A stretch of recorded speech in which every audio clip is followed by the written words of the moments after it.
Put on your boxing gloves. This all-Bally sports series between the Dallas Stars and Minnesota Wild in round one pits these two Central Division rivals against each other. By the way, one team used to occupy the other city in a slugfest. That's what we're anticipating in this first round matchup.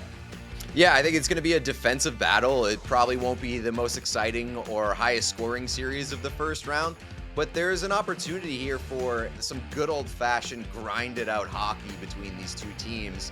And ultimately where I'm looking at for sort of an X factor in this series is down the middle for Minnesota seems pretty weak at this point, especially without a healthy Joel Eriksson-Ek. Depends when he comes back in this series. That concerns me from Minnesota's standpoint. This is a team that ranked near the very bottom of the league in scoring at 5-on-5 this series, going up against a guy in Jake Oettinger, who I really, really like. I think he's one of the better goaltenders in the NHL, and we've seen his playoff impact in the past, where he can essentially be the most important player in a series. And on the flip side, for goaltending, we don't know who's in net for Minnesota. And does that matter? I think that it does, because so many times in the past when you go into a series with a 1A, 1B kind of situation, we see a goaltending controversy immediately boil up if a team loses a game early in the series. And I think that Dallas could help themselves out a ton by, having some offensive impact in the first couple of games and questioning Minnesota's decision about who's between the pipes. And that can really throw a team off balance and not have a stability behind the team that you need to win a close series in the postseason. Yeah, I don't know if I necessarily agree, just because both Gustafsson and Marc-Andre Fleury have been really good this year. And I think, the team is probably going to be confident no matter who's in net.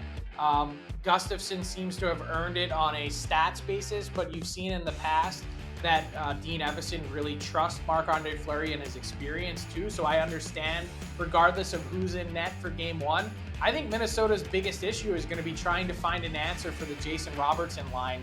From 1 to 3, left wing, center, and right wing, I think they are the strongest line in the NHL. And to have an answer for that, they're going to need to find one, because this Wild team that you mentioned struggling to score at even strength, oddly enough, they played some of their best hockey this season when Kirill Kaprizov was out of the lineup. Matt Boldy stepped up in a huge way. And then when Kaprizov came back toward the end of the year, they turned back into an average team again. So it was really interesting to watch. And it's been a roller coaster of a year for the Wild, who have been an incredibly streaky team. I think all of that adds up to, with Jake Oettinger in net, that stabilizing factor for Dallas, a series victory. And I have the Stars in 6. I have the Stars in 5, just because I have major concerns about that Minnesota offense. And, obviously this is a very strong defensive team. And if they are unbelievable defensively, they are going to limit what they need to do in terms of goal output. But like you mentioned, that Jason Robertson line, I don't see Minnesota being able to maintain or, box that line in for an entire 7-game series. So ultimately, I think this might be a quick series in the Stars' favor, but I also think that this could be a tight-fought, low-scoring series that goes a lot longer than 5 games as well. Yeah, no matter how deep it goes, you can catch all the action on Bally Sports North and Bally Sports Southwest.